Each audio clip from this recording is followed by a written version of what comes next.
Hey, Richard with Dent Hero. Just finished up on this Tesla Model Y.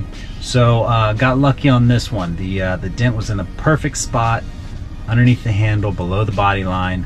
I was able to get to it through the window. No need to take the car apart. The Model Ys and the Model 3s, they are very difficult to fix dents if it's on that upper body line or above, due to the reinforced bracing on the inside of the door. So was able to bypass all of that, get behind it, work it out, which went much quicker, much smoother than if I had to take the door apart. So thanks for watching. Have a great day.